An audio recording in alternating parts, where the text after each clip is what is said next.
ila Nabi sallallahu alaihi wasallam faqala. Suatu hari, kata beliau, datanglah seseorang kepada Nabi sallallahu alaihi wasallam, kemudian dia berkata dan bertanya. Baik, yang pertama yang kita bahas, yang meriwayatkan hadis sampai kepada kita pada subuh kali ini, nama beliau sahabat Nabi ini adalah Abul Abbas.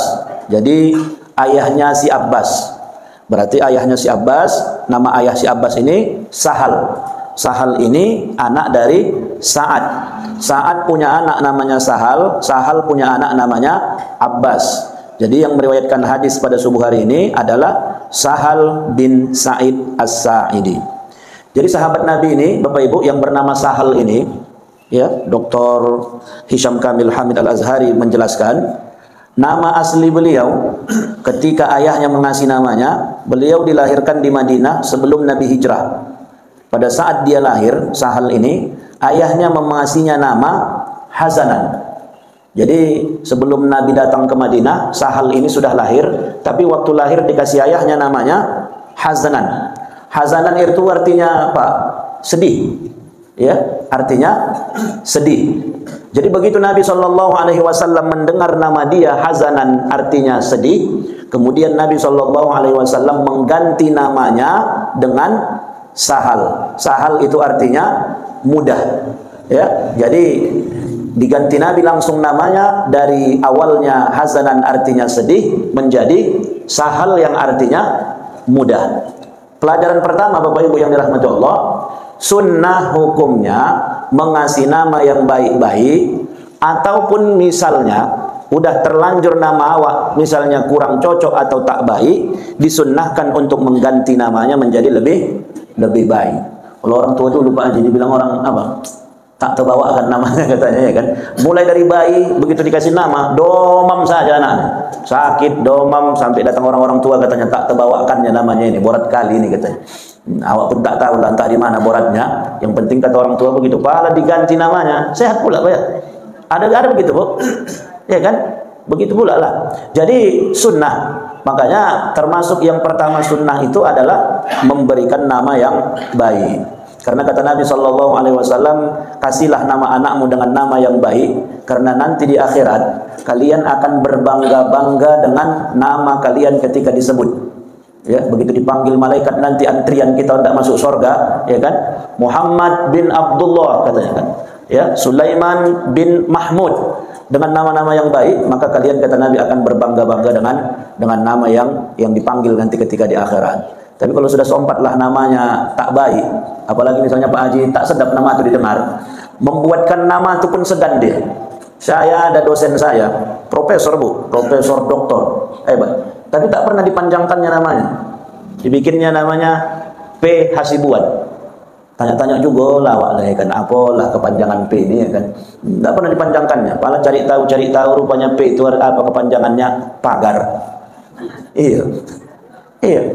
Jadi pagarlah namanya. Terlepaslah filosofi orang tuanya mengasih namanya, mungkin pagar itu kan penjaga lah begitu kan. Cuman agak kurang sedap didengar begitu. Terakhir disingkatnya Pak ya, P. Hasibuan. Maka kita pun Bapak Ibu, alhamdulillah anak-anak kita sekarang kalau saya tengok nama-nama di sekolah tuh cantik-cantik, namanya panjang-panjang, namanya dari bahasa Arab, ya alhamdulillah lah, ini menunjukkan berarti udah masuk kaji tuh. Beda sama orang-orang dulu. Kalau orang-orang dulu pula, maaf-maafnya, kalau orang Jawa lahir dia di Kamis Legi, kalau laki-laki namanya apa Bu? Legiman. Kalau dia perempuan Legiong. Udah, nggak apa-apa payah-payah ya kan. Kalau orang Karo lah, orang-orang Karo, mana yang begitu lahir nampak sama ayahnya, itulah dia. Yang penting ada nama. Itu orang dulu, belum sampai pengajian begini sama orang tuh. Tapi kita sekarang, alhamdulillah, ya, saya tengok nama anak-anak kita, alhamdulillah bagus-bagus, panjang-panjang, yang mudah-mudahan juga bukan sekedar bahasa Arab, tetapi paham juga kita apa artinya. Ada beberapa yang harus kita perhatikan. Jadi Nabi SAW, sahabat yang meriwayatkan hadis ini, jadi begitu didengar Nabi namanya Hazanan, artinya sedih, tak sedap Nabi mendengarnya, maka digantilah bilah dengan nama yang lebih baik, yaitu Sahal. Sahal itu artinya mudah. Ya. Selanjutnya Sahal ini kemudian satu hari melihat ada seorang yang datang kepada Nabi. Kemudian dia bertanya, "Ya Rasulullah, wahai Rasul, dullani ala amalin." Ya Allah, ya Rasul, kasih aku amalan. Tunjukkan aku amalan. Iza amiltuhu ahabbani Allahu wa ahabbani an-nas. Yang kalau ku amalkan, maka Allah akan cinta kepadaku dan orang pun akan sayang sama aku. Wah, inilah hebatnya amalannya ini, Bu. Macam mana bisa dapat amalan? Dengan amalan itu sayang Allah sama kita. Sayang Allah sama kita. Selain Allah sayang sama kita, sayang juga manusia sama kita. Karena jangan sampai kita ini yang beramal ini Allah senang, tapi tak mungkin itu. Jangan sampai kita yang beramal ini senang manusia, tapi Allah tak senang. Orang menengokkan kita suka, orang menengokkan kita senang, tapi Allah tak senang menengok kita. Jadi ini amalan, macam mana orang senang, Allah pun senang. Macam mana orang sayang sama kita, Allah pun sayang. Apa amalannya Bapak Ibu jamaah yang dirahmati Allah? Maka Nabi SAW mengatakan, izhad fid dunya yuhibbakallah. Zuhudlah engkau dengan dunia, maka Allah akan mencintaimu. Wazhad fima indan nasi yuhibbakan nas. Dan zuhud juga engkau dengan apa yang disukai oleh manusia, yang dikejar oleh manusia, maka manusia pun akan sayang dan cinta kepadamu. Jadi amalannya Bapak Ibu yang dirahmati Allah, yang dikasih Nabi kepada pemuda yang bertanya kepada Rasul ini, pertama yang pelajaran kita ambil bahwa para sahabat Nabi itu keinginannya untuk dicintai Allah, keinginannya untuk dekat dengan Allah, inilah yang perlu kita pelajari dan kita contoh. Karena Bapak Ibu nggak usahlah palap sampai Allah mencintai kita. Ibu lah dulu. Kalau wak laki-laki udah sayang sama ibu, tenang nggak hidup ini, Bu? Ya kan? Kalau wak laki-laki udah sayang sama wak perempuan, oh, semua dikasihnya. Ya, hendak apa Ibu? Hendak gamis baru, hendak baju baru, balik baju. Jangankan baju, golang, cincin. Jangankan golang, cincin, sertifikat tanah pun atas nama Ibu jadi dibikinnya. Ya, semua yang awak sukai, yang awak inginkan, yang kita mau, yang kita pingin, kalau ada orang yang udah sayang sama awak, kasihnya itu. Itulah kalau udah sayang orang sama kita. Ya, nggak pun pingin kita, tapi karena saking sayangnya dia sama kita, kasihnya. Itulah kalau manusia sudah sayang sama manusia, itu baru manusia. Ibu lah kalau udah sayang sama anak, nggak tak bilang lagi. Maru dan marlas niari utaun doyamang katanya. Asal kena malah lu sekolai. Bahujan bepanas pun jadi. Utahankan itu asal kenapa? Anak. Semua kita lakukan. Oh ya, besok uang kuliah ya terakhir ya. Kalau tak dikirimnya, tak kuliah aku, tak ujian aku besok ya katanya. Oh, malam ini pun bergerak bapak tu mencari pinjaman asalkan besok bisa ujian anaknya kuliah. Itu manusia dengan manusia. Padahal kata Allah, rahmat Allah itu 100, satu Allah turunkan ke dunia, yang 99 Allah simpan untuk di akhirat. Yang satu itulah bisa kita begitu sayang, termasuk kepada anak dan istri dan keluarga kita. Jadi kalau kita sudah sayang sama seseorang, apapun yang dipinginnya kita usahakan, nggak pun dimintanya akan kita kasih. Kalau kita sudah sayang, maka apatah lagi kalau sudah Allah yang cinta sama kita. Apalagi kalau Allah yang sudah sayang sama kita.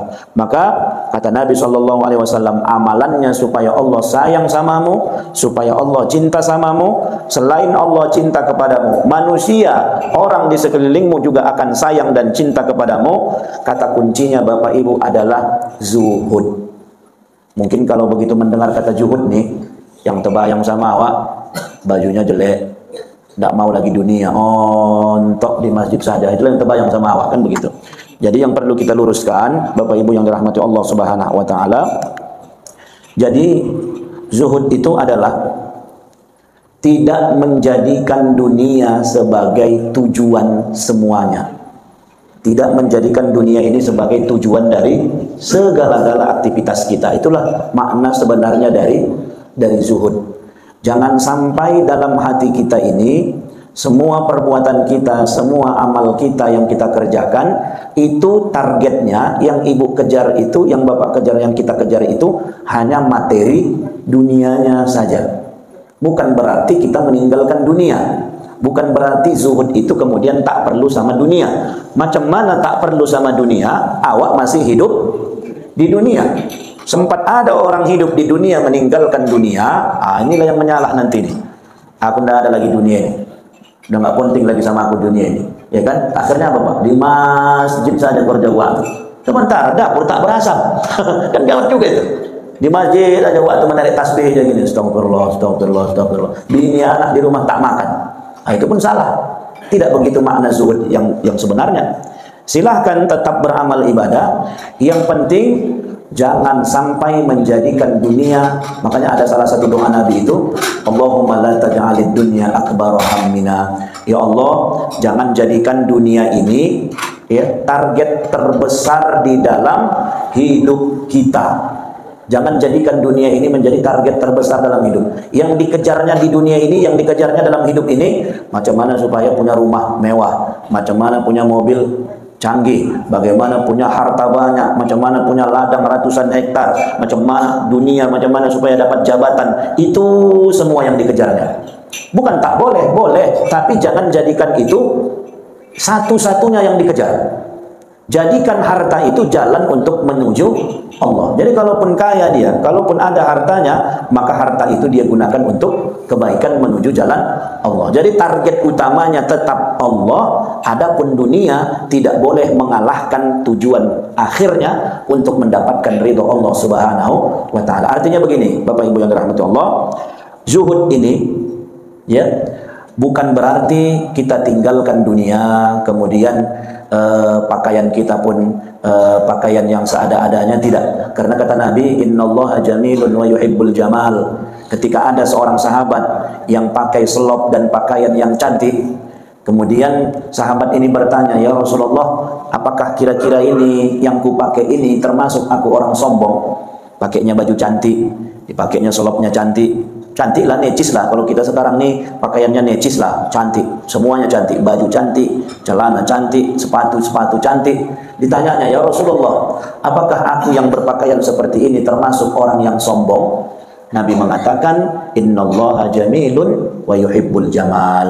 Allah tuh cantik dan suka kepada yang cantik, yang cantik-cantik. Jadi bukan berarti kita zuhud ini harus pakaiannya lusuh, kemudian menengoknya pun tak enak awak.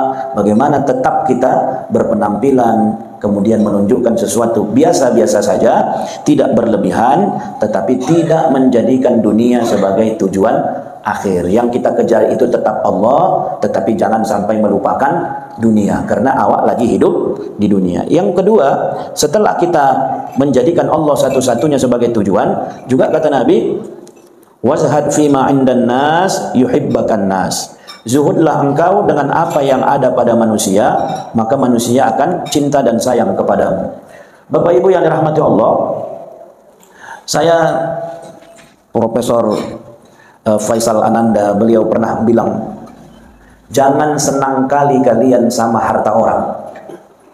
Jangan senang kali kalian sama harta orang. Maksudnya begini, Bapak Ibu yang rahmati Allah, ada kita ini kadang-kadang yang dikejarnya itu, yang dicarinya itu yang ada sama orang lain. Yang dikejarnya, yang dicarinya, bahkan yang diperebutkannya adalah punya orang lain. Maka kata beliau, jangan senang kali kalian sama harta orang. Kalau memang bukan hak kita, kalau bukan memang punya kita, kalau memang bukan rezeki awak, jangan suka kali kita sama rezeki yang ada pada orang lain, yang akhirnya nanti Bapak Ibu yang dirahmati Allah, berpikir otak kita ini, berpikir akal kita ini, macam mana yang punya orang itu bisa jadi punya awak. Berpikir kita macam mana yang punya orang itu nanti supaya bisa jadi punya kita. Ini kan penyakit ini.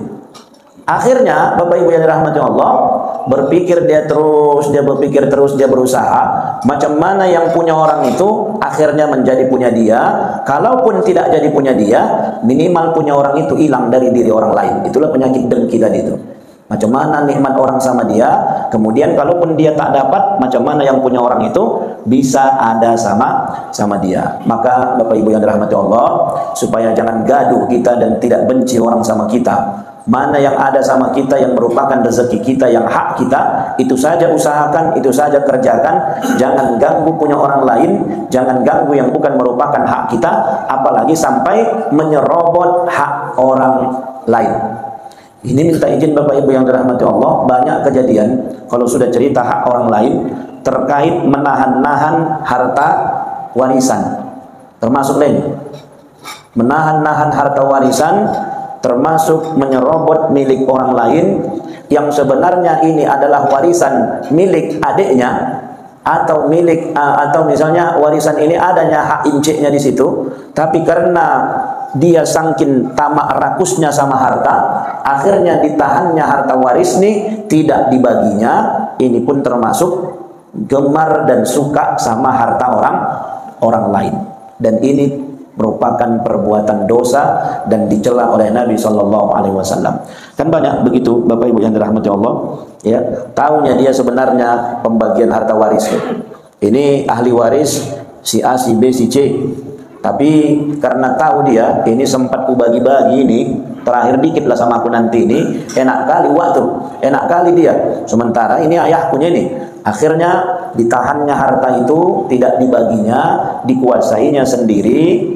Akhirnya dia pun memakan harta orang lain dengan cara yang batil.